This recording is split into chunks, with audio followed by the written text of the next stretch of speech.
भारतीय गेंदबाजों ने कहर बरपाया, दक्षिण अफ्रीका को डरा डरा कर हराया। अपने जन्मदिन पर सचिन तेंदुलकर के 49 वनडे शतकों की बराबरी करने वाले विराट कोहली, 5 विकेट लेने वाले रविंद्र जडेजा और बाकी गेंदबाजों के उम्दा प्रदर्शन के दम पर भारत ने फाइनल की ड्रेस रिहर्सल माने जा रहे मैच में रविवार को दक्षिण अफ्रीका को 243 रन से हराकर विश्व कप में लगातार 8वीं एकतरफा जीत दर्ज की। भारत इस जीत के साथ पॉइंट टेबल में शीर्ष पर पहुंच गया है और अपना दबदबा बनाए रखेगा, क्योंकि अब कोई भी टीम 16 अंक तक नहीं पहुंच पाएगी। सीरीज 2 टीमों के मुकाबले में कोहली नवाद 101 और श्रेयस अय्यर 77 के बीच 134 रनों की साझेदारी के दम पर भारत ने टॉस जीतकर पहले बल्लेबाजी करते हुए 5 विकेट पर 326 रन बनाए। श्रीलंका के खिलाफ पिछले मैच में 302 रन से मिली जीत में शतक से 12 रन से चूके कोहली ने आखिरकार यहां अपना 289 मैच में 277वीं पारी में 49वां शतक जमाया। ईडन गार्डन पर जमा करीब 65,000 दर्शकों की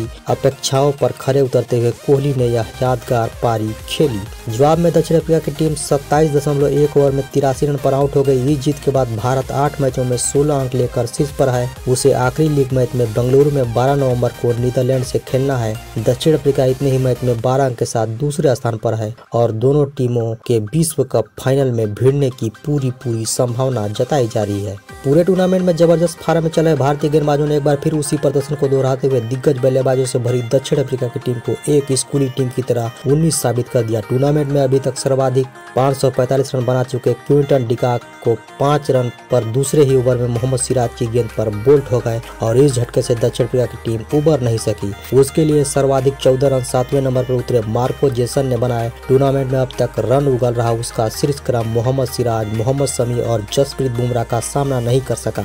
रविंद्र जडेजा ने विकेट से मिल रही टर्न का फायदा उठाकर मध्य क्रम की नींव हिला दी। जडेजा ने 9 ओवर में 33 रन देकर 5 विकेट चटकाए। भारतीय पारी का आकर्षण 35वां जन्मदिन मना रहे विराट कोहली का शतक रहा। तेंदुलकर ने 463 वनडे की 452 पारियों में 49 शतक और 96 अर्धशतक बनाए थे। हालांकि उस समय खेल के नियम अलग थे। सचिन के नाम 100 अंतर्राष्ट्रीय शतक है, जबकि कोहली का यह जिन्होंने टेस्ट में 29 और T20 में 1 शतक बनाया है। कोहली ने श्रेयस अय्यर 77 के साथ तीसरे विकेट की साझेदारी में 134 रन बनाकर भारत के बड़े स्कोर की नींव रखी। सीरीज 2 टीमों के इस मुकाबले में केशव महाराज को छोड़कर दक्षिण अफ्रीका का कोई गेंदबाज भारतीय बल्लेबाजों को खासकर कोहली पर अंकुश नहीं लगा सका। कोहली ने पारी के 49वें ओवर में कागिसो रबाडा की गेंद पर 1 रन लेकर तिहरा अंक छुआ तो पूरा ईडन गार्डन उनके नाम से गूंज उठा। उन्होंने हेलमेट उतारकर दर्शकों का ड्रेसिंग रूम का अभिवादन स्वीकार किया और आसमान की ओर देखा। भारत की शुरुआत काफी आक्रामक रही और इसी मैदान पर नवंबर 2014 में श्रीलंका के खिलाफ वनडे क्रिकेट का सर्वोच्च व्यक्तिगत स्कोर बनाने वाले कप्तान रोहित शर्मा ने कुछ दर्शनीय शॉट लगाए। उन्होंने पहले ओवर में लुंगी एंगड़ी को चौका लगाया और गेंदबाजों के अगले ओवर में उन्होंने 2 तथा शुभमन गिल ने 1 चौका जड़कर रन गड्डी को बढ़ाया। रोहित ने चौथे ओवर में मार्को जेसन को 2 चौके लगाए। एंगेडी को एक बार फिर नसीहत देते हुए उसके अगले ओवर में मिड विकेट पर चौका और फिर स्क्वायर लेग पर 2 छक्के समेत 18 रन निकाले। नई गेंद के अपने दोनों गेंदबाज को कामयाबी नहीं मिलती देख दक्षिण अफ्रीका कप्तान तेमा बमुआ ने 6ठे ओवर में कागिसो रबाडा को गेंद सौंपी, जिन्होंने अपने कप्तान के भरोसे को सही साबित करके खतरनाक होते दिख रहे रोहित को पवेलियन भेजा। रोहित ने मिड ऑफ पर काफी तेज शॉट खेला, लेकिन बमुआ ने अपने पीछे की ओर झुकते हुए अपने सीने पर शानदार कैच टपका। रोहित ने 24 गेंदों में 6 चौके और 2 छक्कों की मदद से 40 रन बनाए। रोहित के जाने के बाद मैदान पर उतरे कोहली का दर्शकों ने तेज शोर के साथ स्वागत किया। कोहली ने रबाडा को चौका लगाकर खाता खोला। दूसरे छोर पर गिल ने जेनसन को मिड ऑन के ऊपर छक्का जड़ा। रबाडा के डाले 10वें ओवर में कोहली ने मिड ऑफ और एक्स्ट्रा कवर के बीच से चौका निकाला। इसके बाद स्ट्रेट में चौका जड़ा।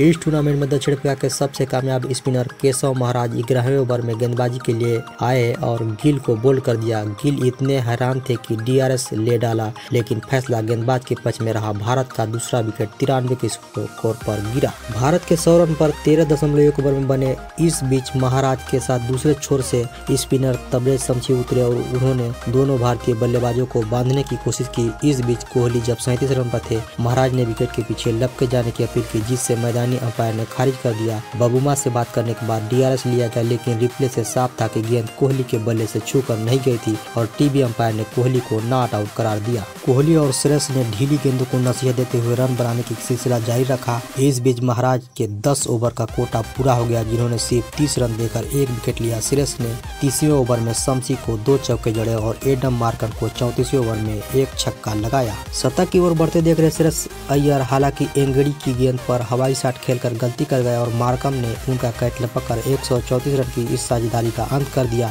श्रेयस ने अपनी पारी में 87 गेंद खेलकर 7 चौके और 2 छक्के लगाए। भारत का तीसरा विकेट 227 रन के स्कोर पर गिरा। केएल राहुल ज्यादा देर तक टिक नहीं सके और 8 रन बनाकर जेसन की गेंद पर राशि वान डेर डुसेन को कैच देकर लौटे। इसके बाद कोहली और सूर्य कुमार यादव ने 29 गेंदों में 22 रन तेजी से रन बटोरे। यादव को 46वें ओवर में शम्सी ने विकेट के पीछे क्विंटन डिकॉक के हाथों लपकवाया। रविंद्र जडेजा ने 15 गेंदों में 29 रन बनाकर नाबाद रहे। इस प्रकार भारत ने बहुत बड़ी जीत दक्षिण अफ्रीका पर हासिल करके टूर्नामेंट में नंबर 1 का पोजीशन हासिल कर लिया है। आप इसी प्रकार की वीडियो के लिए हमारे चैनल को जरूर सब्सक्राइब करें।